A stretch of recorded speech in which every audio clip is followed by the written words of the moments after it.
እንግዲህ ኦልሞስት ወደ ማገባደዱ ጋር ደርሰናል ብዬ አስባለሁ። መጽሐፉን ይሄኛው 8 ወይ 9ኛው ክፍል ነው የሚሆነው። ባለፈው የሰጠኋችሁን 5ቱን ነገሮች ነው እንግዲህ በእነዚህ ሰሞን ለማሰባሰብ የምሞክረው። የክርስቶስ ልቀት በሚል እያየን ያለነውን እርሱ ከመላእክት የላቀ ነው፣ ከሙሴና ከኢያሱ የላቀ ነው የሚለውን አይተናል። ያለፈው ሳምንት የእርሱ ክህነት ከሌዊ ክህነት የላቀ ነው የሚለውን ነው ያየነው። ዛሬ ደግሞ ከነበሩት ኪዳኖች የእርሱ ኪዳን የላቀ ነው የሚለውን ይሄኛው የሌላችሁ መውሰድ ትችላላችሁ። ይሄንን ነው እንግዲህ የምናየው ያለው በዚህ ላይን ተከትለን እነዚህን 5 ሀሳቦች ነው አድሬስ ለማድረግ እየሞከርን ያለ ነው። እንግዲህ በቴክስቱ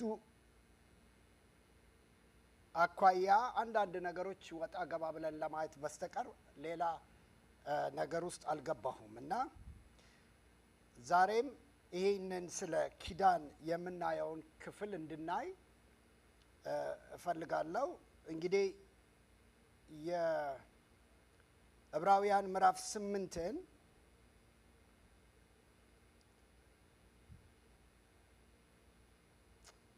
በተለይ መስዋዕትነቱን ኪዳኑንና ሊቀ ካህንነቱን በአብዛኛው እነዚህ ክፍሎች በሁሉም ምዕራፎች ላይ ታገኟቸዋላችሁ ማለት ይቻላል። እያንዳንዱ ምዕራፍ ላይ ስትሄዱ ክህነቱን ያነሳል፣ መስዋዕትነቱን ያነሳል፣ ኪዳኑን ያነሳል። ግን ዋናው ነገር ኪዳኑ ነው እላለሁ። ምክንያቱም የኪዳኑ ለውጥ ነው ሁሉን ነገር የለወጠው። ሀሳቦች የተያዙ ቢሆኑም ግን ኪዳኑ ሁሉንም ያብራራዋል ብዬ ስለማስብ ነው። በመጀመሪያ እንግዲህ እንደ ትምህርት እንድንወስደው የምፈልገው ምዕራፍ 8ን እንከፍትና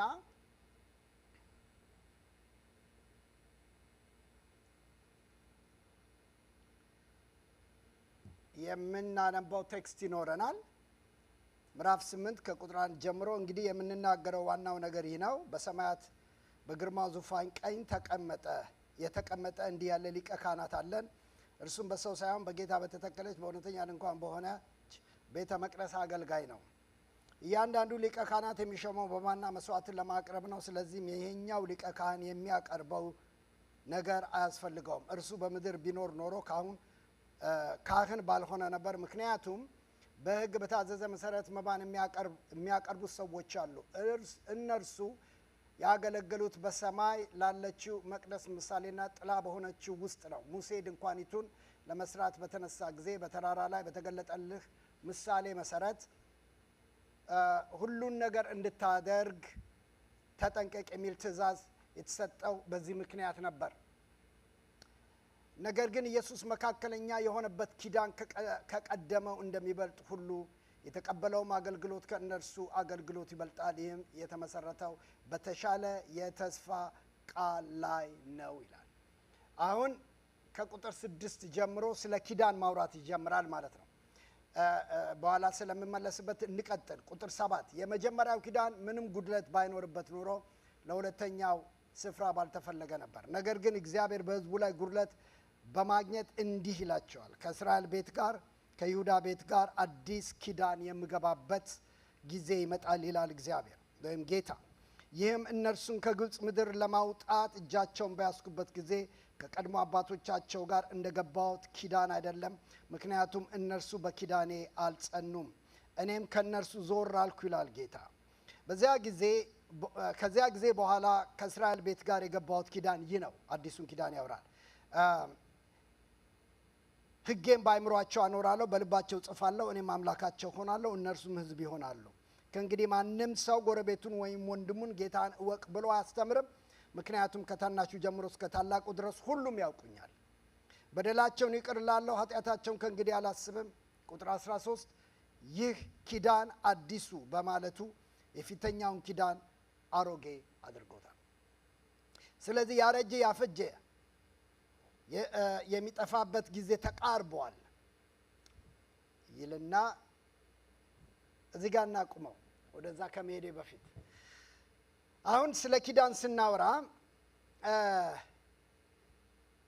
ወደ አንድ ነገር በወፍ በረር መሄድ ፈልጋለሁ ስለ ኪዳን ስናወራ ምን ያክል የአንደርስታንዲንግ እንዳለን ሁላችን ስለማላ ግን አለፍ ያሉ ነገሮች ልናገር መጽሐፍ ቅዱስ ላይ ብዙ ጊዜ ብዙዎቻችን ብሉይ ኪዳንና አዲስ ኪዳን በሚል በሁለት ሐሳብ በሁለት ኪዳን የተወሰነ ነገር እንደምንረዳ አውቃለሁ ግን መጽሐፍ ቅዱስ ላይ ካቨነንት ቲዮሎጂ ተብሎ የሚባለው 8 ኪዳኖች መጽሐፍ ቅዱስ ውስጥ እንዳሉ ይናገራል 8 ኪዳኖች እግዚአብሔር የገባው አለ ቶሎ በወፍ በረር ብያቸዋለሁ እሱም ስለማላወራ ለምን አዲሱን ኪዳን ለማውራት 8ቱን ኪዳኖች መጽሐፍ ቅዱስ የሚያስተምረው ጠንቅቀን ማወቅ ስላለብን ማለት ነው ስለዚህ ይሄ 8 ኪዳን ብለን የምንለው በዘፍጥረት 1 ቁጥሩን ምዕራፎቹን ብቻ ልስጣችሁና ይሄ በኤደን ገነት እግዚአብሔር የገባው ኪዳን ማለት ነው ኤደናዊ ኪዳን የሚባለው ምዕራፍ ዘፍጥረት ጀነሲስ 1 ላይ ዘፍጥረት 1 28 እስከ 30 ምዕራፍ 2 ከ15 እስከ 17 ላይ ያለውን እግዚአብሔር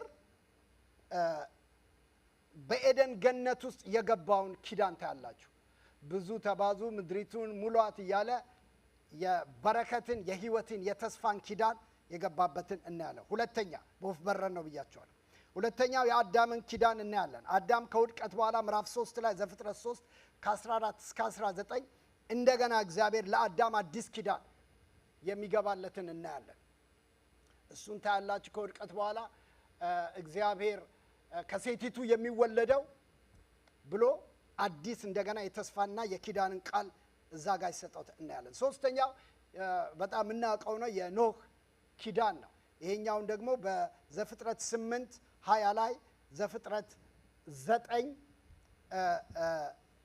ላይ እናገኘዋለን አይ ቲንክ ቁጥር 17 አካባቢ ይመስለኛል እግዚአብሔር ይሄንን ኪዳን ከህዝቡ ጋር ሲገባ እናያለን ማለት ከኖህ ጋር ሲገባ እናያለን ይሄ ከኖህ ጋር እግዚአብሔር የገባው ሁለተኛ ዳግመኛ ኪዳኔን አቆማለሁ ይልና ከኖህ ጋር የሚገባው ኪዳን የምታውቁት ነው ምድርን መልሼ አላጠፋም ብሎ ይሄ ቀስተ ደመናውን ኪዳን ብለን የምንለው ነው በአራተኛ ደረጃ ከአብርሃም ጋር እግዚአብሔር የገባው ኪዳን ነው እሱ ዘፍጥረት 12 ከ1 እስከ 3 የምናውቀው ኪዳን ነው እግዚአብሔር ለአብርሃም የገባውን ኪዳን ብዙ ስለሰበክ ነው ስለተሰበክንበት እናውቀዋለን ይሄ ዘፍጥረት 12 ከ1 እስከ 3 ያለው አብርሃማዊው ኪዳን ነው አምስተኛው ከሙሴ ጋር እግዚአብሔር የገባው ኪዳን ነው ይሄም በዘጸአት 20 ላይ ታገኙታላችሁ እስከ 23 ድረስ መደዳ የሚሄድ ሐሳቦች አሉት እግዚአብሔር ከሙሴ ጋር ኪዳንን እንዴት እንደገባ በዛ ላይ እናያለን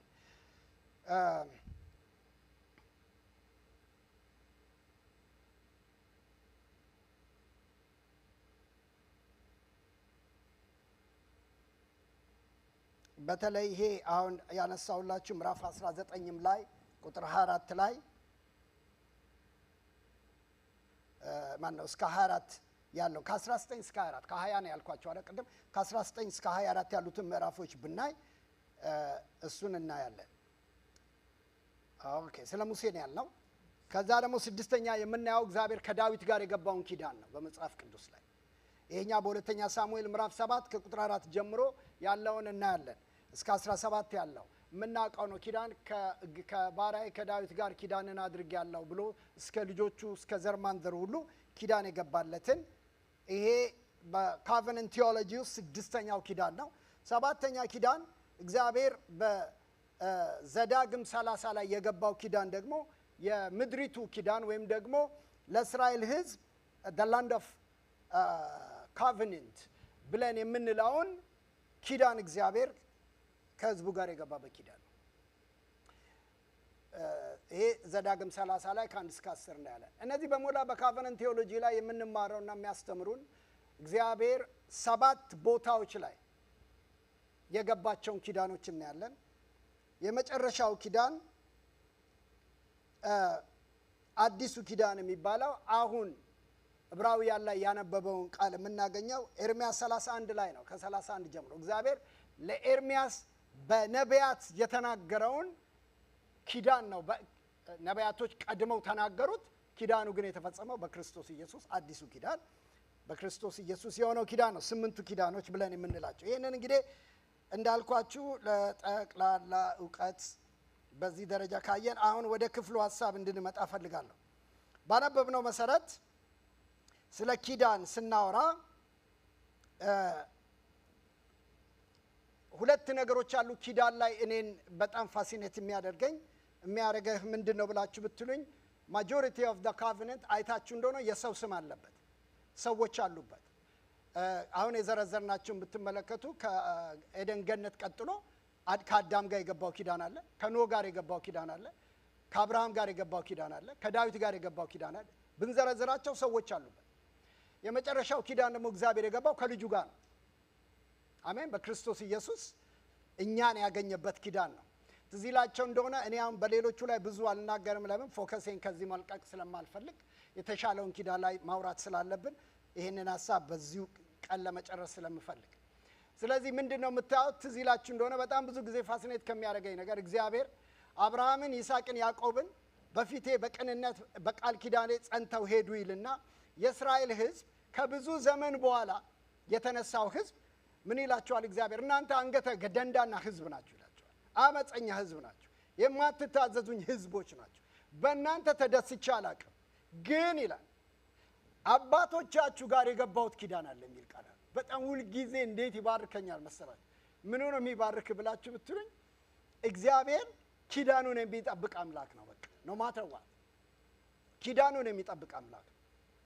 ዛሬ ላይ ያለው ትውልድ እንኳን እንደሚፈልግ ባይሆን በጣም የሚባርክ ምንድነው ብላችሁ ለአብርሃም፣ ለይስሐቅ፣ ለያዕቆብ በግ ሰውተው የገባውን ኪዳን እግዚአብሔር ከጠበቀ ዋው! የልጁ ደም የፈሰሰበትን ኪዳን እንዴት ነው እግዚአብሔር በእኛ ህይወት የማይጠብቀው? ወገኖች የተሻለ ኪዳን የሚለው ጋር እንመጣለን በደም። ስለዚህ ይህንን ኪዳን እኔ በሁለት ሐሳብ ጠቀልለዋለሁ። በሁለት ሐሳብ ጠቀልለው ምንድነው? በአዳምና በኢየሱስ፣ የመጀመሪያው አዳም፣ የሁለተኛው አዳም። ምክንያቱም ሮሜ ምዕራፍ 5 ላይ በአንዱ አለመታዘዝ ኃጢአት ወደ ዓለም ገባ ይለናል አይደል? let's go and read it። ሮሜ ምዕራፍ 5 እንየው። በጣም ወደዋለሁ እሱን ክፍል። በጣም የሚገርም ሐሳብን ስለሚገልጥ ከዚህ ጋር የተያዘ ነገርም ቁጥር 15 ጀምሮ ያለው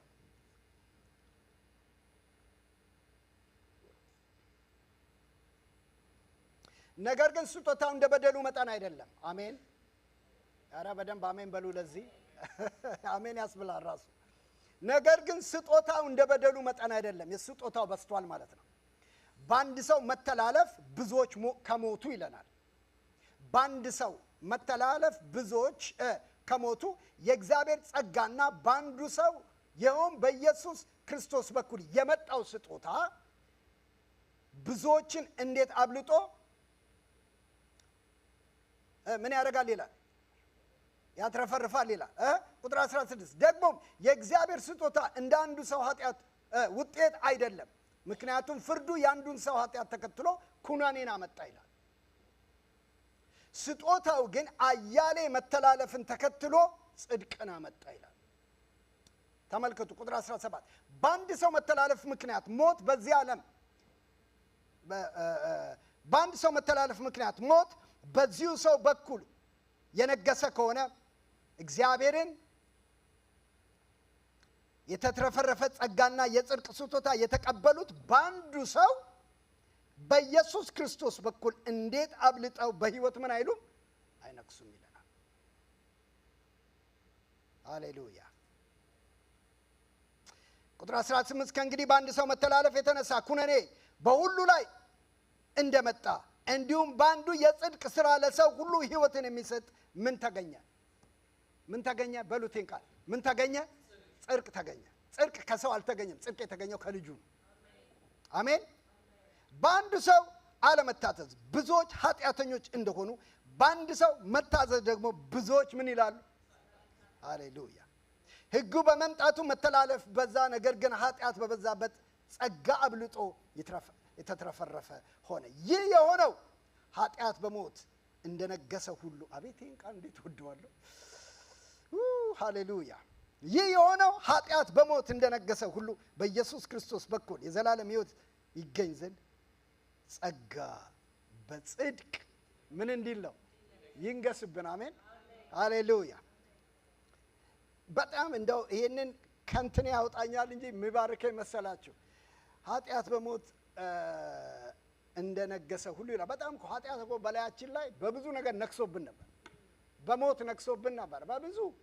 አንዳንድ እንደውም ቆም ብላችሁ ካሰባችሁት ተርፈን እኮ እዚህ የተገኘ ነው። ብዙዎች ከኛ በፊት በህይወት የሌሉ ዛሬ እኛ ዛሬ የተረፍነው የጸጋውን ባለጸግነት በእኛ ሊገልጽ ስለፈለገ ነው። ምንም የተሻለ ነገር ከኛ ተገኝቶ ሳይሆን፣ ግን ኃጢአት በሞት ከነገሰ በኢየሱስ ክርስቶስ በኩል ደግሞ የዘላለም ሕይወት ይገኝ ዘንድ ጽድቅ ማነው? ጸጋ በጽድቅ እንዲነግስ ነው ይላል። አሁን ይህንን ነገር በሁለት እንክፈለው ያልኳችሁ ምንድን ነው? የሙሴንም በሉ የአብርሃምንም በሉ ሁሉንም ጠቅልለን በአዳም ውስጥ ብቻ እንድንከተው የፈለግኩት ለእኔ አጠር ባለ መንገድ ለመግለጥ ነው። መዘርዘር ይቻላል። ይሄ ብቻ ነው ለማለት አይደለም። ሌሎቹ አይሰሩም ለማለት አይደለም፣ በሌላ ትርጉም ሳይወሰድብኝ። ነገር ግን ምን ልል ነው የምፈልገው? የመጀመሪያው ኪዳን ኮንዲሽናል የሆነ ኪዳን፣ በአዳም የመጣው ኪዳን፣ የተሰጠው ኪዳን በተስፋ የመኖር ኪዳን ቢሆንም ነገር ግን ቅድመ ምንድን ነው የሚባለው? መታዘዝ ነበረበት። ምን ማለት ነው? እግዚአብሔር በኤደን ገነት ውስጥ አዳምን ምን አለው? ይሄን ፍሬ በበላህ ጊዜ ምን ትሆናለህ? ሞትን ትሞታለህ። ስለዚህ ኮንዲሽናል ነበር። ስለዚህ አዳም ፍሬውን በላ። እንደምናውቀው ሞት በሰው ላይ ነገሰ። በአዳም ብቻ ሳይሆን በሰው ሁሉ፣ ከአዳም የተነሳ በሰው ሁሉ ላይ ነገሰ ይለናል። ሆሴ ምዕራፍ 6 ቁጥር 7 ምን እንደሚል እዩ ፕሊዝ። ይሄን ካወጣልኝ ካሌብ ጥሩ ነው። ሆሴ ምዕራፍ 6 ቁጥር 7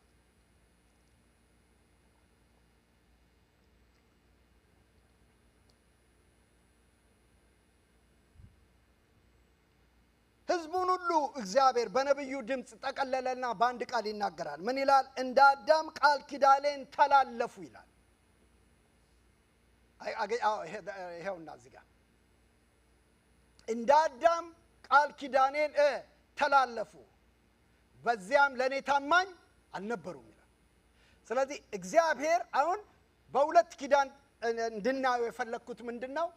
ከአዳም ውድቀት ጀምሮ እስከ ክርስቶስ እስከመጣበት ጊዜ ድረስ ሰዎች ይለዋወጡ፣ ስርዓቱ ይለዋወጥ እንጂ ያ የሞት ኪዳን ወይም ያ የሞት ስርዓት ኢየሱስ ክርስቶስ ከመጣበት ጊዜ ድረስ እንዳልተሻረ እግዚአብሔር ቃል ይናገራል። ስለዚህ ነው ነብዩ ጥቅልል አደረገና እንደ አዳም ቃል ኪዳኔን ተላለፉ አለን። ስለዚህ ይሄ የመጀመሪያው አዳማዊው ኪዳን ሁሉንም በዛ ጠቅልየዋለሁ ያልኳችሁ ለዚህ ነው። ቅጣትን ያመጣ፣ ሞትን ያመጣ፣ ፍርድን ያመጣ ሲሆን ሁለተኛው ኪዳን ደግሞ የተደረገልን አሁን ሮሜ 5ን ያነበብኩት ለዚህ ነው። ወደዚህኛው ዋናው ትምህርቴ ከመግባቴ በፊት ሁለተኛው ኪዳን የተደረገው በእግዚአብሔርና በኢየሱስ መካከል ነው። በጣም አንድ ነገር ደስ የሚለኝ ምንድን ነው ብላችሁ ብትሉኝ፣ እግዚአብሔር ኪዳኑን የገባው ከኔ ጋር አይደለም፣ ካንተ ጋር አይደለም፣ ካንቺ ጋር አይደለም። እግዚአብሔር ኪዳኑን የገባው ከልጁ ጋር ነው። አሜን። ከልጁ ጋር ነው ኪዳን የገባው። ስለዚህ ነው እግዚአብሔር ከዚህ በፊት ባለፈው ነግራችኋለሁ ስለ እረፍት ስናወራ የእግዚአብሔር ስራ መስቀል ላይ ነው አለ አይደለም እንዴ? የእግዚአብሔርን ስራ እንድንሰራ ምን እናድርግ ብለው ጠየቁት ይላል ኢየሱስ። የእግዚአብሔርን ስራ ለመስራት ምን እናድርግ ብለው ሲሉት በመዝሙር አይጀምርም፣ በስብከት አይጀምርም፣ በመተንበያ አይጀምርም፣ በመጸለይ አይጀምርም። የተናገረው በመስቀል ላይ የተሰራውን የእግዚአብሔርን ስራ በኢየሱስ ክርስቶስ የተሰራውን ስራ ማመን ነው አለ። አሜን። ስለዚህ ሰው ማንጨምርበት፣ እኛም ማንጨምርበት እግዚአብሔር በልጁ ልክ ሰማይና ምድርን 6ቱን ቀን ሰርቶ ጨርሶ እግዚአብሔር ወደ እረፍቱ ገባ እንዳለው ባለፈው አስረድቻለሁ። እግዚአብሔር በመስቀል ላይ ስራውን ሰርቶ ጨርሶ ወደ እረፍቱ ገብታ። እረፍት ማለት በቁሳዊ ነገር ሳይሆን፣ ለዚህ ነው ኢየሱስ ማንም ጥሪ ሲያደርግ ባለፈው የነገርኳችሁ ማቴዎስ 11 ላይ እንደገና ልስበክ መሰለኝ። ሃሌሉያ። ሸክም የከበረባችሁ ሁሉ ወደ እኔ ኑ፣ እኔ ምን አደርጋችኋለሁ? ማንም አብርሃም አላለም፣ ሙሴ አላለም፣ ናን ኦፍ ደም አላሉም። ማሳረፍ የሚችል እግዚአብሔር ልጅ ኢየሱስ ብቻ። ምክንያቱም እረፍታችን ያለቀው መስቀል ላይ ስለሆነ ነው። ክብር ለእግዚአብሔር ይሁን። ስለዚህ ነው ሁለተኛውን ኪዳን ከበድ የሚያደርገው እግዚአብሔር ከልጁ ጋር የገባው ኪዳን። ዮሐንስ 6:29 ላይ እርሱ በላከው ታምኑ ዘንድ ይህ የእግዚአብሔር ሥራ ነው ይላል። ሃሌሉያ። እርሱ በላከው ታምኑ ዘንድ ይህ የእግዚአብሔር ሥራ ነው። ስለዚህ አሁን ወደ ዋናው ሐሳቤ ስመጣ ስለ ኪዳን ስናወራ በጣም መጽሐፍ ቅዱስ የብሉይ ኪዳን ሰዎች የዕብራውያን ጻፊ ለነዚህ ሰዎች ሲናገር የኪዳን ትርጉም እንግዲህ ለእናንተ እኛ አሁን እነዚህን ሁሉ ነገር ጳውሎስ ስለ ዕብራዊነት ሲዘረዝር ምን ይላል? አባቶች ከነሱ ነው የመጡት፣ ኪዳን የነሱ ነው አይደለም እንዴ? ነቢያት ከነሱ ናቸው፣ የተስፋው ቃል የመጣው በእነሱ ነው፣ ኢቭን ክርስቶስ ራሱ የመጣው ከነሱ ነው ይለናል። ስለዚህ ለዚህ ኮንግሪጌሽን፣ ለዚህ ጉባኤ፣ ለዚህ ለአይሁዳዊ ጉባኤ ኪዳን ማለት አሁን እኔና እናንተ ባጭሩ እንደዘረዘር ነው ሳይሆን ቅድም እንደዘረዘርኩላችሁ ምናልባት እኔ እንጃ እንግዲህ አሁን ቴዎሎጂው 8 ነው ብሎናል። ያው በመጽሐፍ ቅዱስ ውስጥ ያገኘነውን ነው የምንለው። አይሁዶቹ ስንት ኪዳን እንዳላቸው ደግሞ እነሱ ቢነግሩን ደግሞ የበለጠ 10 ያርጉት 20 ያርጉት 100 ያርጉት አላውቅም። ነገር ግን የሰው ልጅ ሁሉ አንድ ያደረገው ኪዳኖች በሞላ በአንድ ኪዳን ተጠቃለዋል። ስለሱ ነው ዛሬ የምናወራው። በመጽሐፍ ቅዱሳችን በብሉይ ኪዳን ላይ ከ300 ጊዜ በላይ ስለ ኪዳን ተጽፏል። ከ33 ጊዜ በላይ አዲስ ኪዳን ላይ ስለ ኪዳን ተነስቷል። 300 ጊዜ በላይ እግዚአብሔር ኪዳንን ከተናገረ የኪዳንን ኢምፖርታንትነት ማሰብ እንችላለን። ወደ ትምህርታችን ዕብራውያን ላይ እንሄድና ካሌብ ያንን እንትን ያወጣልኛል። ዛሬ አይ ቲንክ 10 ናቸው I'm not sure ያ 10 ናቸው። ቴንክ ዩ።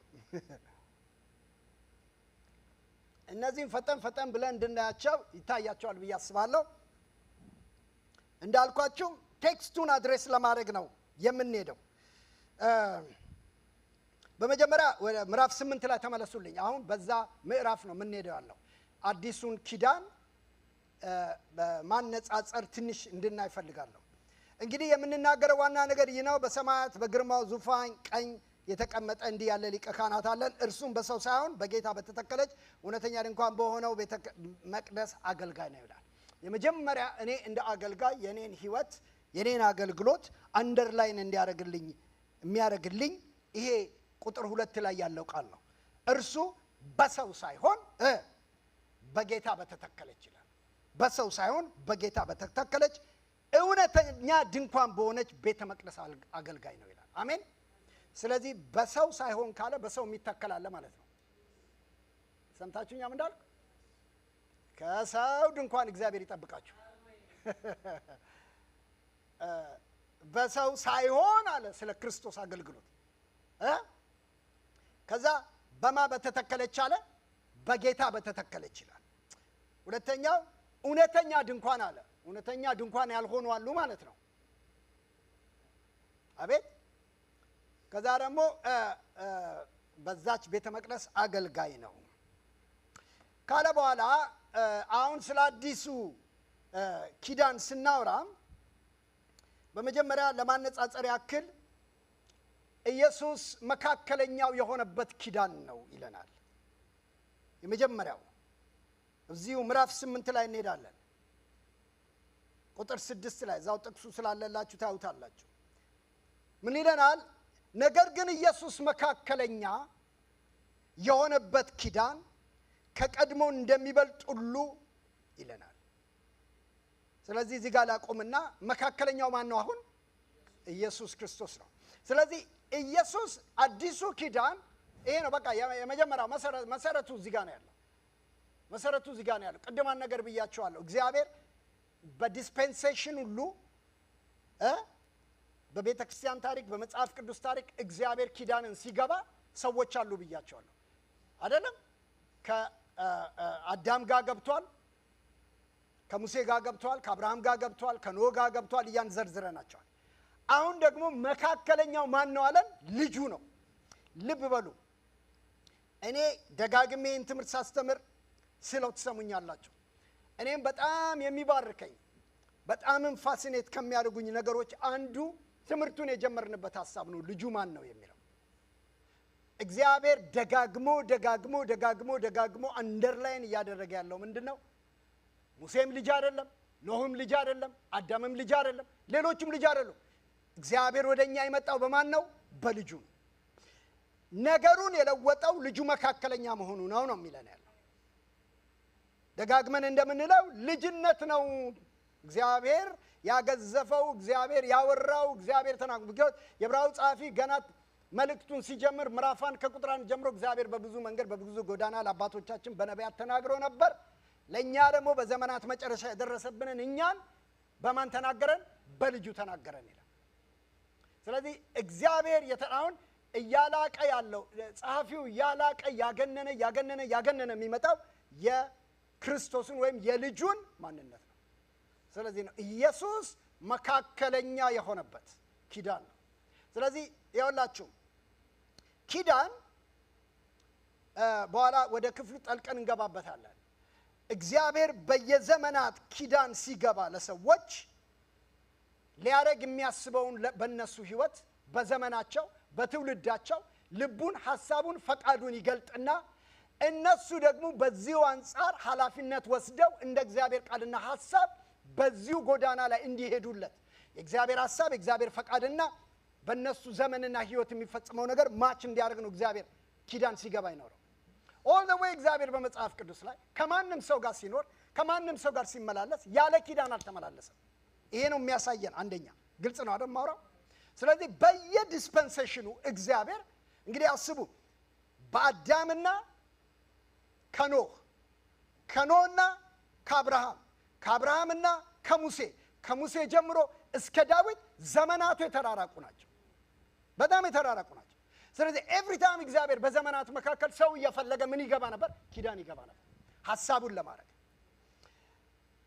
በጣም የሚገርመኝ እነዚህ ሰዎች በአብርሃም ላይ የምናየው የአብርሃም ኪዳን ቅድም እንዳልኳችሁ ሞቶ እንኳን እሱ እንኳን ባልነበረ ጊዜ ልጆቹ አመጽ እየሰሩ ትውልዱ አመጽ እየሰራ እግዚአብሔር ኢትስ ኦኬ እያለ እንግዲህ በእግዚአብሔር የጽድቅ አምላክነት ኦኬ በምህረት ተሞልቶ ህዝቡን ወደ ተናገረው ነገር ለአብርሃም ለአባቶቻችሁ ስለማልኩ ነው ማስገባችሁ እስከ ማለት እግዚአብሔር እንዲገደድ ያደረገው ኪዳኑ ነው። ግልጽ ነው ማውራው። አሁን ይሄ እንግዲህ ላንድ ኔሽን ነው። ባለፈው ሳምንት ስለ ኪዳን ሳውራ አንድ ነገር ነግራችኋለሁ። እንደ መልከ ጼዴቅ ስርዓት የክርስቶስ ኪዳንን ልዩ ያደረገው የአሮን ኪዳን የአንድ ቤተሰብ ኪዳን ነው። የአሮን ኪዳን የአንድ ዘር ኪዳን ነው። የአሮን ኪዳን በብሉይ ኪዳን ተገድቦ የሚቀር ነው። በክርስቶስ የሆነው በመልከ ጼዴቅ የሆነው የክርስቶስ ኪዳን ግን የመጀመሪያው ያፈረሰው ከአንድ ቤተሰብ አወጣና እኛን ሁሉ ካህናት አደረገናል። ለዚህ ነው የንጉሥ ካህናት የተባላችሁት። ኦኬ እንግዲህ ይሄ ኃይለኛ የሥርዓት ለውጥ ነው። የሰማችሁ ነው። እኛ እኮ አሁን በሁሉ ነገር በበረከቱና በጥላው ውስጥ ያለነው ኃይለኛ የሥርዓት ለውጥ ስለተደረገብን ነው። ክብር ለእግዚአብሔር ይሁን። አሜን። አሁን ለዚህ ነው አይደለም አንዳንድ ህይወቶች፣ አንዳንድ ልምምዶች፣ አንዳንድ ትምህርቶች ወደ ድሮ ስርዓት ሊመልሱን ሲሉ የማይመቹን። ለምንድን ነው የማይመቹን? እንደ አዲሱን ቀመስና አይደለም አዲሱን ስለቀመስን ያኛው አይመችም። በሌላ መንገድ ደግሞ አሁን እውነቱን እንነጋገር ቢባል ያኛው አዋጣው ማለት አይሞክርም። ምክንያቱም ሳምበዴ ያን ነገር ሰርቶ ካልጨረሰልህ አንተ የምትሰራው ነገር አይደለም። ኦኬ እኔ እንደውም አንድ ክፍል ያጠናሁት አለ። እሱ ትንሽ ይመቻቸዋል። አይዟቸው፣ ጌታ ይባረክ። በኋላ እናገረዋለሁ እንደ ጊዜ ሁኔታ። ኤኒዌይስ ይሄ ክርስቶስ መካከለኛው የሚለው ነገር ራሱ በጣም አንድ የሚባርከኝ ነገር አለ። ሁሌ ከዳንኩበት ጊዜ ጀምሮ ከህይወት የማይጠፋ አንድ ቃል አለ። ዕብራውያን 11 ቁጥር 39 20 እነዚህ አባቶች ተመስክሮላቸው ሳለ ያለኛ ፍጹማን እንዳይሆኑ እግዚአብሔር ስለኛ አንዳች የሚበልጥ ነገር አስቀድሞ አይቶልን ነበር ይላል። በጣም ነው የሚባርከኝ ይሄ ቃል ወገኖች። ገና አዲስ ሆኜ ጀምሮ አባቶቻችን ይሄ ሁሉ ተመስክሮላቸው ነፋስ እኔን ጨምሮ ማንም እግዚአብሔር የመሰከረለት የለም። ምን ማለት ነው መመስከር? እነዚህ ሰዎች በጽድቅ አካሄድ ተመስክሮላቸዋል። እንዴ እኔ አልዘረዝረው። ምናልባት እሱ እኮ አንደኛው ቀን ላይ እግዚአብሔር ከረዳኝ አመጣዋለሁ። የዕብራዊ ጸሐፊ ነው ይህንንም የጠቀሰው ምዕራፍ 11 ላይ አይደለም እንዴ? እነዚህ ሁሉ ብሎ ሲናገር የእግዚአብሔር ቃል ሲናገር ሄኖክ አካሄዱን ከእግዚአብሔር ጋር አደረገ፣ እግዚአብሔር ወሰደው፣ አልተገኘም ብሎናል የዕብራዊ ጸሐፊ አይደለም እንዴ? ኖህ ስለማይታየው ነገር አስቀድሞ መርከብን በእምነት ሰራ፣ ዓለምን በእምነት ኮነናት አለ። ከዛ ቀጠለና ስለ አብርሃም ማውራት ጀመረ። አብርሃም ወዴት እንደሚሄድ ሳያቅ ጥሪን ተቀብሎ የማያውቀውን እግዚአብሔርን ተከትሎ ወደማያውቀው ሀገር ሄደ እላለሁ እኔ ሁሌ። እግዚአብሔር ኦል ዘ ዌይ በመንገድ ላይ ነው እንጂ ለአብርሃም ፕሩቭ የተደረገለት አብርሃም እግዚአብሔር ማን እንደሆነ አያውቅም። ባይ ዘ ዌይ እግዚአብሔር አብርሃምን አወቅኩህ ያለው እግዚአብሔርና አብርሃም የተዋወቁት ልጁን ሲሰዋ ነው። እንግሊዘኛው መጽሐፍ ቅዱስ ናው አይ ኖው የሚል ቃል አለ። እግዚአብሔር መጨረሻ አሁን አወቅኩ ያለው ምዕራፍ 12 ላይ አይደለም፣ ምዕራፍ 24 ላይ 22 ላይ የነገሮች ሁሉ መጨረሻ ላይ። ስለዚህ የዕብራዊ ጸሐፊ ሲናገር እነዚህ አባቶች ተመስክረው ምን ይላል እግዚአብሔር ቃል? ሁሉን ትተው ሲወጡ ይላል እግዚአብሔር አምላካቸው ተብሎ በእነሱ ሊጠራ አያፍርም። ምን አዘጋጅቶላቸው ነበር? ከተማን አዘጋጅቶላቸው ነበርና ለመመለስ ጊዜ ነበራቸው ይለናል እኮ። አይገርምም? ለመመለስ ጊዜ ነበራቸው። ነገር ግን ይላል ጥለው የወጡት ነገር ትዝ እስከማይላቸው ድረስ የነዚህ ሰዎች አካሄድ የጽድቅ አካሄድ፣ እግዚአብሔርን የመፈለግ አካሄድ፣ ዋጋ የመክፈል አካሄድ እኔ እንዴት ወደዋለሁ መሰላችሁ? በተለይ ወደ ታችማ ስትወርዱ ስለማን ልተርክ? ስለ ባርቅ፣ ስለ ሳምሶን እያለ ይዘረዝርና አንድ ቦታ ላይ ምን ብሎ ይናገራል? ሴቶች ሙታናቸውን በትንሣኤ ተቀበሉ። አንዳንዶች ይላል እንደው ምን ይላል? ከአንበሳ አፍ አመለጡ፣ ነገስታትን ድል ነሱ፣ ከእሳት ውስጥ ወጡ ይልና አንዳንዶች ግን ይሄን ሁሉ መትረፍ ናቁት ይላል። እኔ በጣም እኮ የሚገርሙ ሰዎች ናቸው እኮ እናንተ። መትረፍን ንቀው ይላል። ምን ማለት እንደሆነ ታውቃላችሁ? መትረፍ አንድ ኮንፈረንስ፣ የነፃ መውጣት ኮንፈረንስ እነዚህ ሰዎች አይዱ ማለት ነው። መትረፍን ንቀው ይለናል። ራሱ ጋር ሲመጣ ነው ማለት የምናገር። ለምን? የሚበልጠውን ትንሣኤ ያገኙ ዘንድ። ስለዚህ እኔ እንደውም ሁለት አይነት ትንሣኤ አለ ማለት ነው አልኩኝ። አንዱ በምድር የምትቀበለው ትንሣኤ ነው ማለት ነው። አንደኛው በሰማይ የምትቀበለው ትንሣኤ አለ ማለት ነው። የሚበልጥ ትንሣኤ፣ የሚበልጠውን ትንሣኤ ለማግኘት ካለን አንድ ያወዳደረው ትንሣኤ አለ፣ አልገባንም። ያልገባን ትንሣኤ አለ። ኦኬ። ታዲያ ይሄ ኢየሱስ መካከለኛ የሆነው ሲለን ሙሴ በእግዚአብሔር አንድ የተወሰኑ ነገሮች አጠር ባለ መንገድ እኔ ሙሴን ተመልከቱ። አሁን ሙሴ በአሮጌው ኪዳን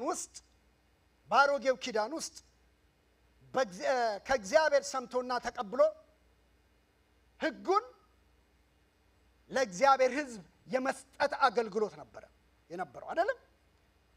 አንደኛው አገልግሎቱ ይሄ ነው። ሙሴ የሚያደርገው ምንድነው?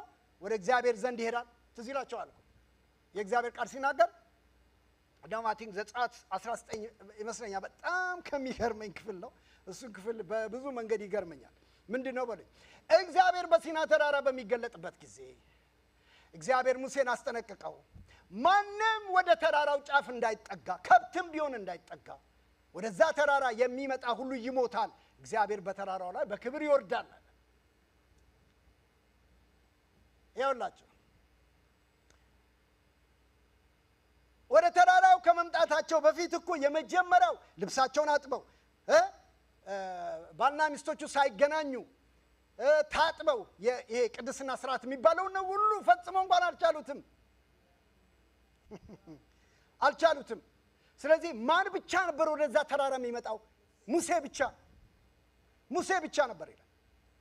ይሄ መጀመሪያው ኪዳን ነው። ኪዳኑ የፈቀደለት ለሙሴ ብቻ ነው። ወደ ተራራ ሄዶ ከእግዚአብሔር ጋር አውርቶ የእግዚአብሔርን ድምፅ ሰምቶ ወደ ህዝብ መምጣት፣ ይሄ በሙሴ የሆነው ኪዳን ነው። ሁለተኛው ብዬ የምለው የእግዚአብሔርን ህግ በሚሰጡበት ህጉን መስጠት ብቻ ሳይሆን በእግዚአብሔርና በህዝቡ መካከል ቆሞ ደግሞ የሚማልደው ማን ነው? ሙሴ ነው። ትዝ ይላችኋል አይደል? ይህንን ህዝብ አታጥፋ እያለ ስለ ህዝቡ ይማልድ ነበር ይለናል።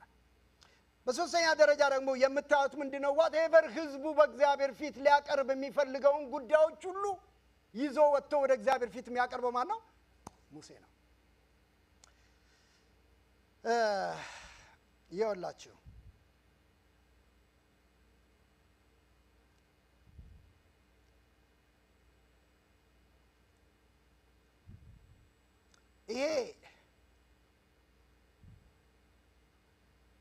ይሄ ኪዳን የድሮውን ወይም ደግሞ ያረጀውን የተሻረውን ኪዳን ሙሴ ይወክል ነበር ይለናል። ሁለተኛውን ደግሞ ቶሎ ብዬ ላሳያችሁ። ኢየሱስ መካከለኛ፣ አሁን እዛ ጋር ልሄድኩም ገና አንደኛው ላይ ነው። ኢየሱስ መካከለኛ የሆነበት ኪዳን ሙሴ አይደለም። ኢየሱስ ማን የሆነበት? መካከለኛ። ለኛ ሙሴ አይደለም ይቆምልን፣ ለኛ ሙሴ አይደለም ይማልድልን፣ ለኛ ሙሴ አይደለም ህግ ሰጫችን። ኢየሱስ የአዲስ ኪዳን መካከለኛ የሆነው የመጀመሪያው የእግዚአብሔርን ቃል ዘርዝረን በጊዜው እናያለን። የበደልና ኃጢአት ስርየት ለማስገኘትና የእግዚአብሔርን ቁጣ ለመመለስ ራሱን መስዋዕት በማድረግ በፍጥረትና በእግዚአብሔር ፊት ጣልቃ ገባ።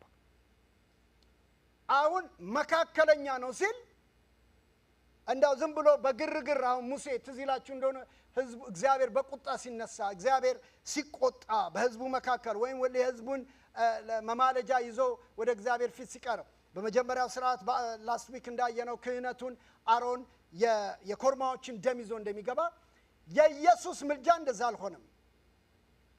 ቢካዝ እኔ የምለው ነገር አለ፣ ከዚህ በፊትም ብየዋለሁ። ኢየሱስ ክርስቶስ አገልግሎቱ ሰብኮ ጨርሶ ቢሆን ኖሮ፣ ታምር ሰርቶ ጨርሶ ሌሎችን ነገሮች አድርጎ ቢሄድ ኖሮ ኢየሱስ ክርስቶስን የመምጣቱ ዓላማ ኢየሱስ ክርስቶስን ከሌሎቹ ነቢያት የለየ ዋነኛው ነገር ምኑ ነው?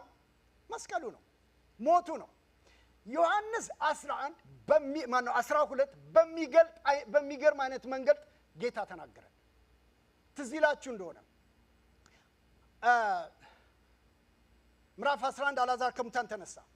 ምዕራፍ 12 ፋሲካ ነው ተብሎ ተሰብስበው እያለ ፊልጶስን አንድ አይሁዶች መጥተው ከግሪክ የመጡ አይሁዶች ማንን አሳየን አሉት ይላል? ኢየሱስን አሳየን አሉት ይላል። ኢየሱስን አሳየን ሲሉ ሁሌ የሚገርመኝ አንድ ጥያቄ አለ እዛ ጋር እናንተ መልሱ ነው የሚገርመኝ። ጌታ አለው ልናይ እንፈልጋለን ሲሉት ጌታ የሰጠው መልስ ነው፣ የሰናፍጭ ቅንጣት ወደ መሬት ዘርቃ ካልሞተች ካልበሰበሰች ፍሬን አታፈራም። ምን ያገናኘዋል አሁን ከዚህ ጋር? እነዚህ ሰዎች አሳየን፣ ጌታን ማየት እንፈልጋለን አሉ። ለካ ጌታ እያለ ያለው እኔ ለማየት መሞት አለባችሁ ነው ያለ ያለው። ለምን ነው? የሚቀጥለውን ቨርስ ሂዱና እናንተ በኋላ አንብቡት። እኔ ሌላ መናገር ያለብኝ ጉዳይ ስላለ ምዕራፍ 12 ይሄን ካለ በኋላ ጌታ ኢየሱስ ክርስቶስ የሚቀጥለው ቃል የሚናገረው ምን የሚል ቃል አለ መሰላችሁ? የሚቀጥለው አባት ሆይ ይላል፣ ስለዚህች ሰዓት አመሰግናለሁ ይላል። ከዛ የሚቀጥለው ቃል ስለዚህች ሰዓት መጥቻለሁ የሚል ቃል አለ። ስለዚህ ኢየሱስ ለመስበክ አልመጣም። ኢየሱስ የሆነ ቸርች ወይም whatever እኛ ስላችሁ በዚህ አሁን ባለንበት ኮንቴክስት ብናየው የሆነ ነገር አድርጎ ለማለፍ ሳይሆን የኢየሱስ የመጀመሪያውም የመጨረሻውም ዓላማው መስቀሉ ነው። ለምን መካከለኛ የሚያደርገው ኪዳኑን የሚለውጠው ስርዓቱን የሚለውጠው ክህነቱን የሚለውጠው ሊቀቱን ብለን ያወራናቸው ነገሮች በሞላ ፉልፊል የሚያደርገው መስቀል ላይ ነው። ክብር ለስሙ ይሁን። መካከለኛ ስንል እንደው ዝም ብሎ አንድ ሰው አሁን እናንተ መካከል ሁለት ሰው ቢጣላና ቢጋጭ ፓስተር መካከለኛ ሁን ተብዬ ብሸመግል ምን አሁን ይሄ ቁም ነገር ነው እንዴ? ቁጭ ብለው ካይሮ አንድ ፓስተር በጣም አስደናቂ ነገር አለኝና በህይወቴ ሁሉ አረሳው። ስለ ጌታ እራት ምን አለኝ አንድ ጊዜ፣ እኔ እኮ አለኝ ሰዎች ለቸርች ኑ ጌታ እራት ውሰዱ እንዲያርጉ ሲባሉ አለኝ እንደዚህ የሚሆኑት እኔ እንግዲህ ምን እንዳጋጠመው አላቅም አለኝ። እነሱ ራሳቸው እንደ ጌታ እራት ተሰዉ ቢባሉ ምን ሊሆኑ ነበር አለኝ። የተሰዋውን ጌታ ለመውሰድ እንዲኮኑ አለኝ። አስቤውም አላቀው ነገር አነቃኝ። ታውቃላችሁ ዋው ብዬ እና ምን መሰላችሁ አቅለና እንየው እያልኳቸው ነው። ኢየሱስ መካከለኛ ነው ሲባል የሆነ ሰው ተጋይቶ ቁጭ ብዬና አይዞ አንተም እንዲህ ነው ብሎ አስታርቆ አስማምቶ አብሮ በልቶ ጠጥቶ እንደመሄድ አይደለም። መካከለኛ ነው የተባለው መስቀል ላይ ነው።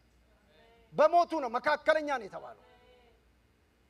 በሞቱ ነው መካከለኛ ማዕከላችን የገባው። በእግዚአብሔርና በእኛ መካከል የገባው በመስቀል ነው። እሱ የገባው በስብከት አይደለም። ክብር ለእግዚአብሔር ይሁን።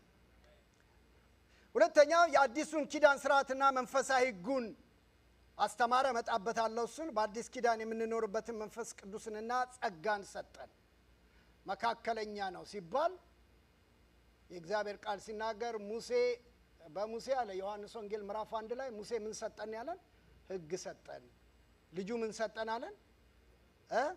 ጸጋን ሰጠን ብሎናል። ኦኬ ቶሎ ብዬ ልናገር ሌሎችን መናገር እንድችሉ። ሁለተኛው የክርስቶስ አገልግሎት አዲሱ ኪዳን የክርስቶስ አገልግሎት ከሌሎቹ የሚበልጥ ኪዳን ነው። ምዕራፍ 8 ቁጥር 6 ላይ ሁሉኝ እሱንም የተቀበልነው አገልግሎት ይላል። የክርስቶስ አገልግሎት ከሌሎቹ የሚበልጥ ይኸውላችሁ የተቀበለውም አገልግሎት ከነርሱ አገልግሎት ምን ይላል? ይበልጣል። ሃሌሉያ። አሁን ያልኳችሁ ነው። በቃ አሁን ያወራሁት ነው እንዳለ።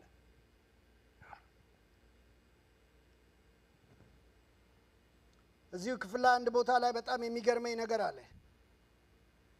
ሊቀ ካህኑ የእርሱ ያልሆነን ደም ይዞ ወደ እግዚአብሔር ፊት ይቀርባል ይላል። ኢየሱስ ግን የራሱን ደም ይዞ ወደ ቅድስተ ቅዱሳን ገባ ይላል። የእሱ አገልግሎት ከነርሱ ይበልጣል የሚለው አደራችሁን እኛ በመናስበው አይነት ኮንቴክስት እንዳታስቡ። የሽቅድድም ጉዳይ አይደለም እያወራ ያለው። ኮምፒቲሽን ጉዳይ አይደለም እያወራ ያለው። ይበልጣል ያለው መስዋዕትነቱን ነው። አረ አሜን። ኦኬ ሶስተኛ የተሻለ ተስፋ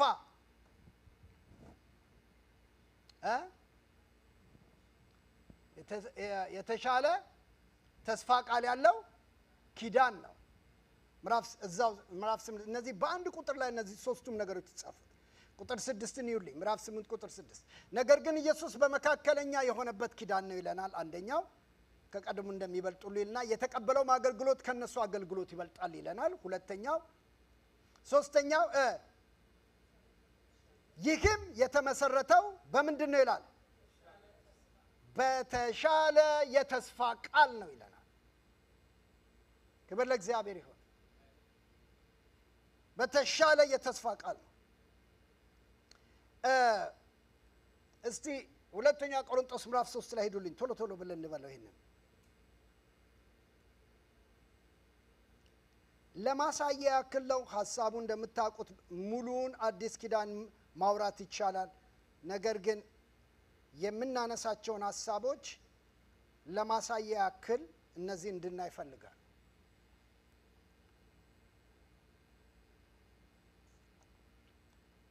ሁለተኛ ቆሮንቶስ ምዕራፍ 3 እንደገና ራሳችንን ልናመሰግን እሱ ልቶ ከላይ ያለውን ቁጥር 4 ላይ ሄዱልኝ።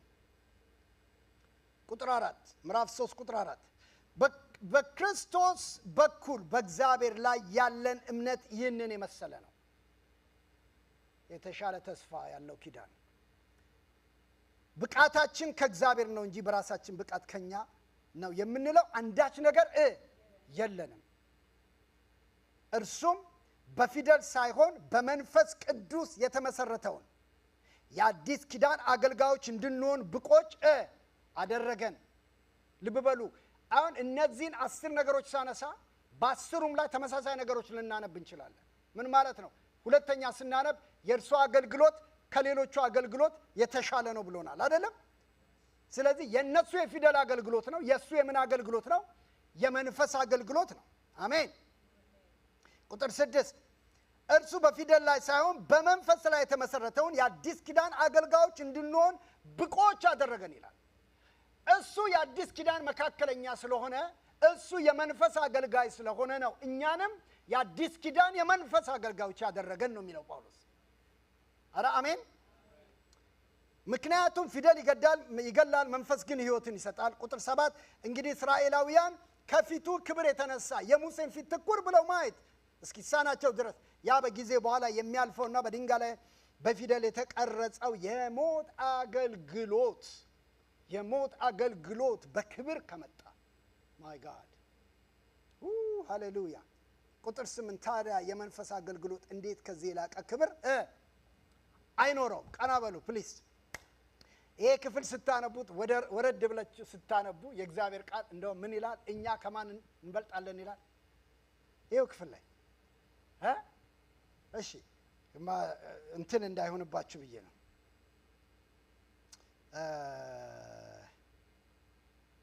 ክብር ለእግዚአብሔር ይሁን።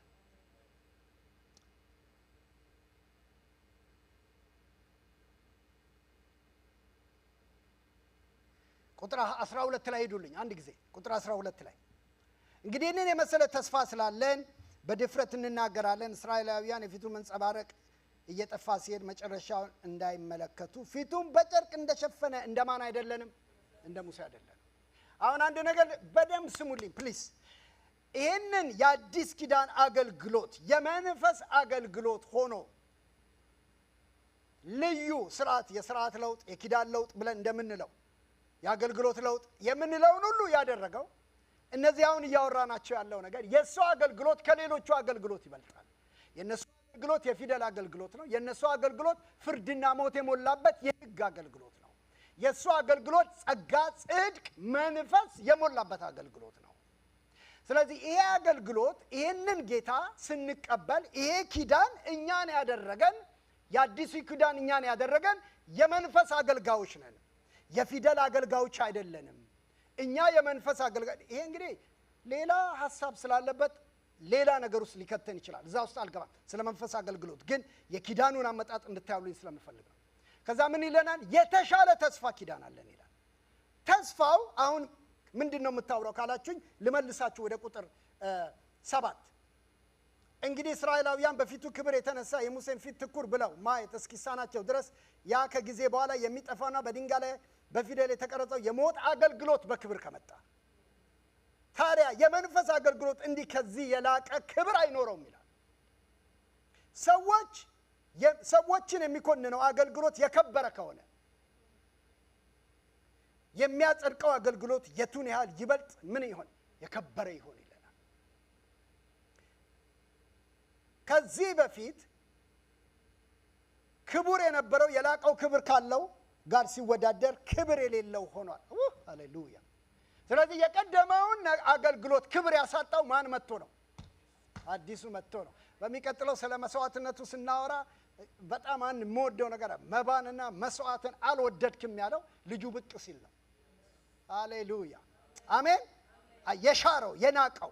ስለዚህ እግዚአብሔር ቃል እዚህ ጋር የሚነግረን አንድ በጣም ይባርከኝ ነገር ምንድነው የሚለው?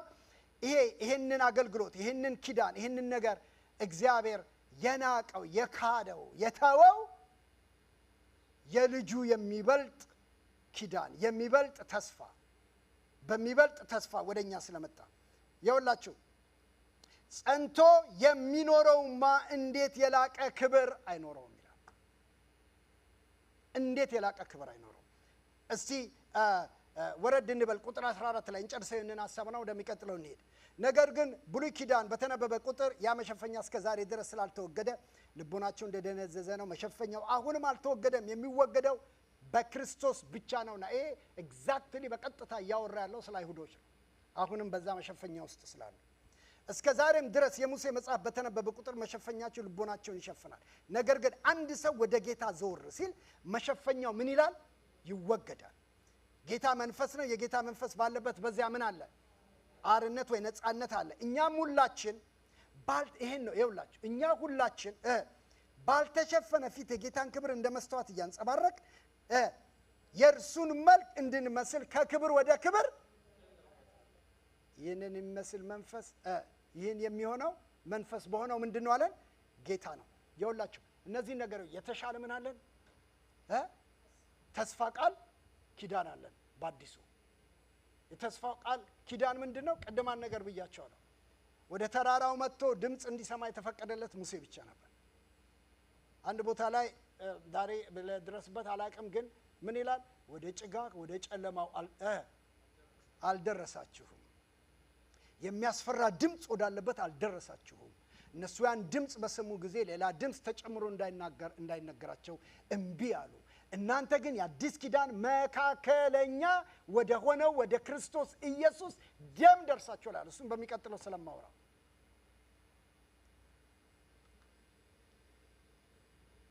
ሃሌሉያ።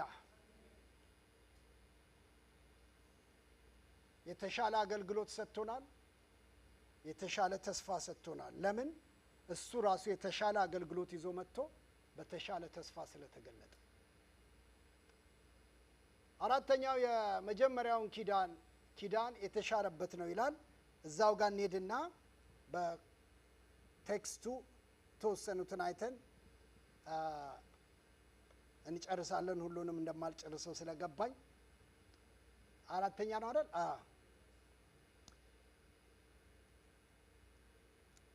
ምዕራፍ 8 ከቁጥር 7 ላይ እና ቁጥር 13 ላይ ታዩታላችሁ። እሱን የመጀመሪያው ኪዳን ምንም ጉድለት ባይኖርበት ኑሮ ለሁለተኛው ስፍራ ባልተፈለገ ነበር።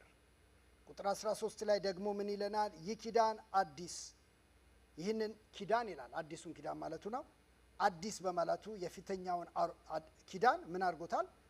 አሮጌ አድርጎታል። ስለዚህም ያረጀ ያፈጀው የሚጠፋበት ጊዜ ተቃርቧል ይለናል። እንግዲህ ወገኖቼ ይሄ በተለይ ለነዚህ ለአይሁዶቹ ለዕብራውያን ሰዎች ስቲል በዛ ኪዳን ውስጥ ለሚመላለሱ አንዴ ገባ አንዴ ወጣ ለሚሉ አይደለም። አንዳንድ ጊዜ እንደውም በቀደም ሮብለታ ነው ሰው የተዋደ ጸሎት ላይ ሼር ያደረገን ነበር። ጴጥሮስ ቆርኔሌዎስ ቤት ሄዶ መንፈስ ቅዱስ ወርዶ በአሕዛብ ላይ በልሳን ሲነዱ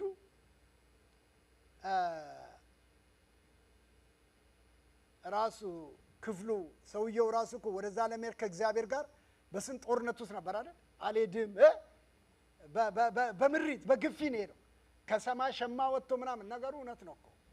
ምክንያቱም ገና እኮ አሮጌውና አዲሱ አልተገናኘም።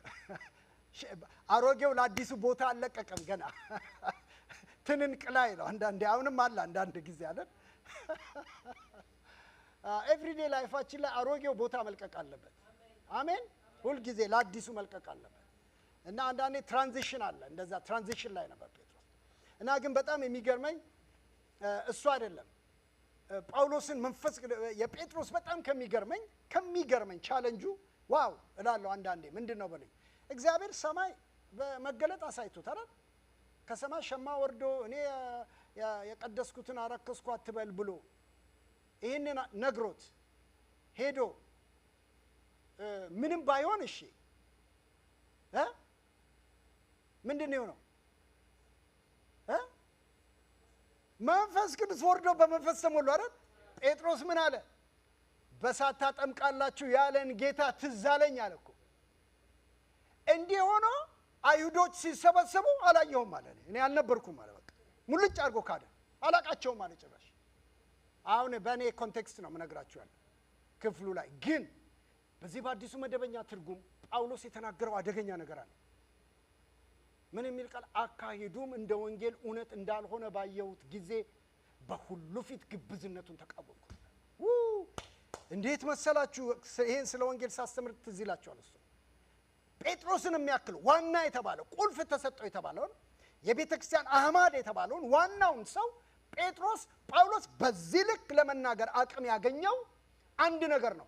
ለአሕዛብ ወንጌል ይሄ አዲሱ ኪዳን ነው። እግዚአብሔር ልጁን የገደለበት ኪዳን ነው። ማንም ኮምፕሮማይዝ አያደርግም ለዚህ ኪዳን። ማንም ኮምፕሮማይዝ አያደርግም ለዚህ እውነት። ማንም ኮምፕሮማይዝ አያደርግም። ስለዚህ ምን አለ ጳውሎስ እኮ አንድ የገባኝ ነው። ጴጥሮስ አልሞተለት፣ ምን ቸገረው? ሰምታችሁኛል? የሞተው ኢየሱስ ነው።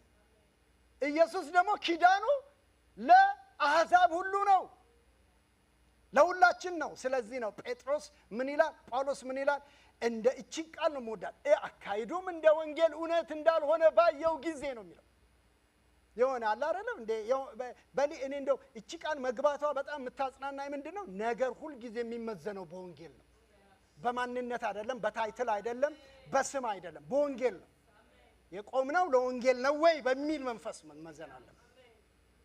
የምንናገረው የምናደርገው ነገር እንደ ወንጌል እውነት ነው ወይ ነው መሆን ያለበት። አሜን ነው። አንደኛዋን የመጨረሻዋን ልናገርና ልጨርስ፣ እንጸልያለን። አምስተኛዋን፣ ሌሎቹን አምስቶቹን ኔክስት ዊክ እናያቸዋለን። አዲሱ ኪዳን በውጪ ነገር በድንጋይ ላይ የተጻፈ ሳይሆን በሰው ልብ ውስጥ በመንፈስ ቅዱስ ምን የሆነ ነው? የተጻፈ ነው። እዛ ቅድም ያነበብነው ማለት 8 ጀምሮ ያለውን ይውልኝ።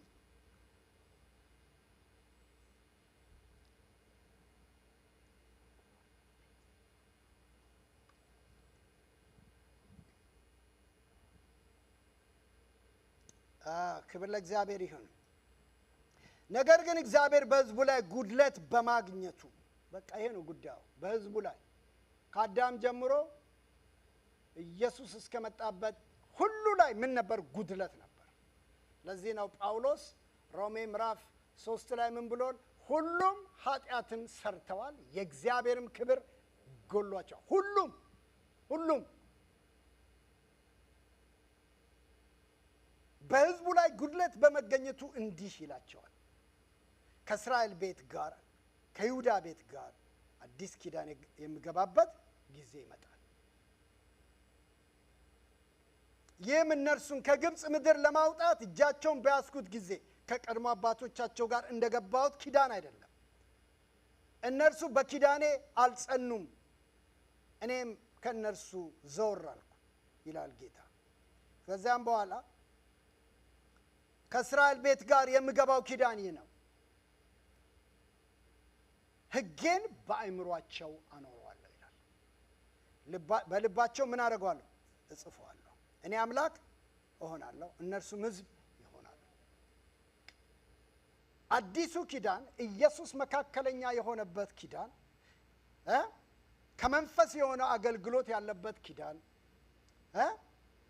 የእግዚአብሔርን ክብርና ፊት እያየን የምናገለግልበት ኪዳን፣ ከክብር ወደ ክብር የምንለወጥበት ኪዳን። አንዱ ሙሴ ብቻ ሳይሆን ቅድም መጽሐፍ እንደነገረን ወደዚህ ሁለተኛ ቆሮንቶስ 3 እንደነገረን አንዱ ሙሴ ብቻ ወደ መገናኛው ድንኳን ወደ እግዚአብሔር ክብር ገብቶ ክብሩን አይቶ ፊቱን እየሸፈነ ወደ ሕዝቡ እንደሚመጣው ሳይሆን ኢየሱስ መካከለኛው የሆነው ሙሴ አያስፈልገንም። ምን ማለት ነው? እግዚአብሔርን ለማየት የሆነ ሰው አያስፈልግህም። በእግዚአብሔር ፊት ለመቅረብ የሆነ ሰው አያስፈልግህም። የሰማችሁ ነው አይደል? እግዚአብሔር ጸጋ በእናንተ ላይ እንዲመጣ የሆነ ሰው አያስፈልጋችሁ። የሚያስፈልጋቸው አንድ መካከለኛ አለ፣ እሱም ደግሞ በመስቀል ላይ የተሰቀለልን ኢየሱስ። ክብር ለእግዚአብሔር ይሁን። ሁላችን ካህን ያደረገን፣ ሁላችን በዛ ክብር ውስጥ ያስገባል።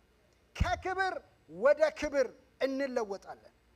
ይኸውላችሁ የጌታ መንፈስ ይኸውላል ምን ይላል? አንድ ሰው ወደ ጌታ ዞር ሲል፣ አቤት ይህን ቃል ስወደው። ስንት ሰው ነው ያለው? በቃ ጥያቄው ይሄ ነው። ወደ ጌታ ዞር በል።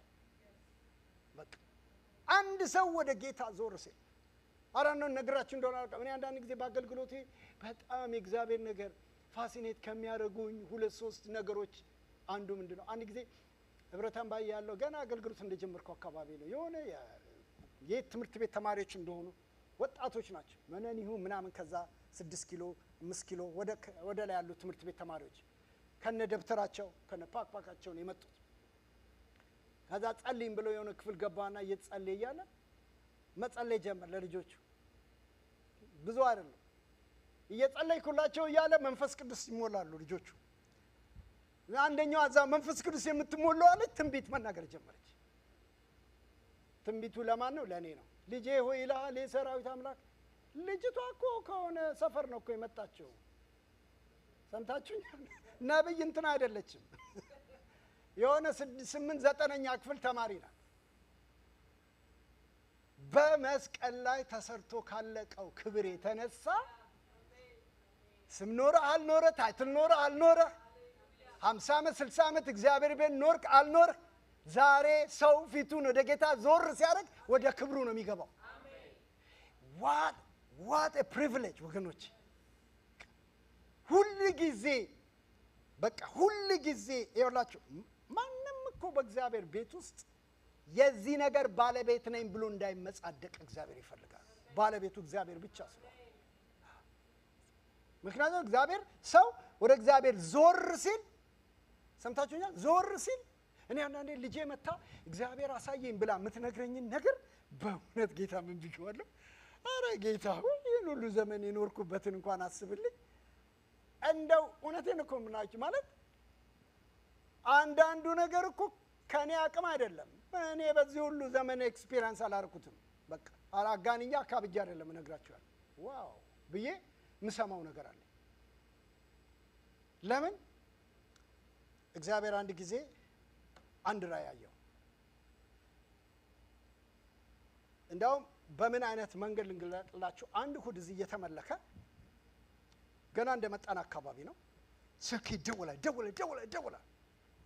እና ሁለቱም ሴቶቹ ልጆች ከቤት አልመጡ፣ ቤት ነበሩ።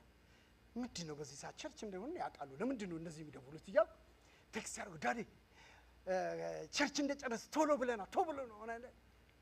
ምን ሆነዋል ብዬ ጋሻ ለሙ ይሰብካል። ምንም ነገር ሳለን ጨረስኩ። እንደምን ልክ እንዳለቀ ቶሎ ወጣሁኝና ስልኩን አንስቼ አዩ ጋይስ ኦኬ ስላቸው አይ ኖ ለላንች የትም ቦታ እንዳትሄዱ እንደ ቀጥታ ቤት ነው እንፈልጋለን አሉኝ። ግን ሰላም ናችሁ? ሰላም ነን፣ ብቻ ና ሲሪየስ ጉዳይ ነው። ሄድን። ከዛ እኔ ከዚህ እንደ ልብሴንም አልቀየሩ ቀጥታ በሩን ከፍተን ሲገቡ ዲዲዲዲ ብለው መጡ ከክፍላቸው። እንግዲህ ታውቃላችሁ እነዚህ ልጆች ህፃናት ልጆች አይደሉም። ኦኬ አዳልት ናቸው። እና የመጀመሪያው ነገር ስጠይቅ አንደኛዋ ጠዋት ላይ እየጸለየች የሆነ ልምምድ ውስጥ መንፈስ ቅዱስ ይዟት ገባ። ያ ልምምድ ተለማምዳው ሰምታው ማታቀው አይነት መንፈሳዊ ነገር ውስጥ ነው የገባችው። እና ነገሩ አለቅ ብሏት የሆነ አንድ ነገር ይዟችሁ እንደሚያረጋችሁ ሆናለች። ትንሿ ማለት ነው። ትልቋ ይሄን ነገር አታውቀው። ምን መጣ ብላ ነው ለካ ትልቋ ናት ቤቱን የምታቃጥለው። እና እኔ ቤት ሄጄ መኝታ ቤት ገብተን መጸለይ ጀመር። እኔና እሷ ነገረችኝ። ልብሴንም አልቀየርኩም። ገብተን ተንበረክን ዘይት ያስኩኝ ልጸልይላት ምንድነው ብዬ የነገረችኝ ነገር አልገባኝም። በርግጥ ወዳጄ ከክብር ወደ ክብር እንሄዳለን ስለሚል በጣም ብዙ ማናቀው ክብር አለ። እናንተ ብዙ ያልደረስንበት ያልተለማመድነው ክብር አለ። ለዚህ ነው የእግዚአብሔርን ፊት ሁሌ እንድንናፍቅ የሚያደርገው። እኔ እግረ መንገዴ ልንገራቸው፣ አንዳንድ ልምምድ አንዳንድ ጸጋ ሰዎች ላይ ሲገለጥ አትደንግጡ። ስለማታውቁት ሰምታችሁ አትደንግጡ። ነገ ሊመጣ ይችላል እኛ መሃል።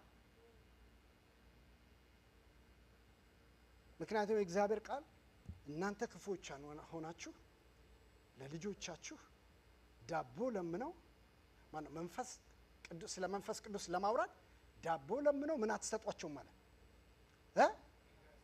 ድንጋይ። የሰማይ አባታችሁ እንዴት በጣም የሚገርመኝ ዳቦ አለና ወዴት ወሰደው? ወደ መንፈስ ወሰደው። ምን እያልኳችሁ ነው? ይሄ ኪዳን እኛ የገባንበት ኪዳን ለአንድ ሰው ለአንድ ቤተሰብ ለአንድ ወገን ብቻ የተከለለውን በክርስቶስ መስቀል በክርስቶስ ሞት በአዲሱ ኪዳን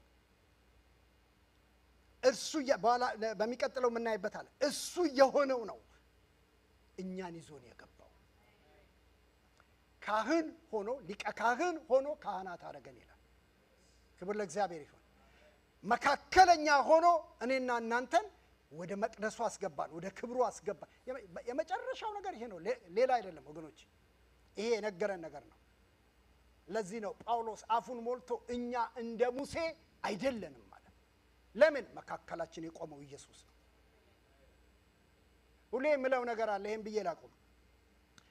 ሙሴ ከሚገርመኝ ጥያቄዎች የጠየቃቸው ዘጸአት ላይ አንደኛው በእኔ ተደስተህ እንደሆን በምን አውቃለሁ ይላል ምዕራፍ 33 ላይ አይደል?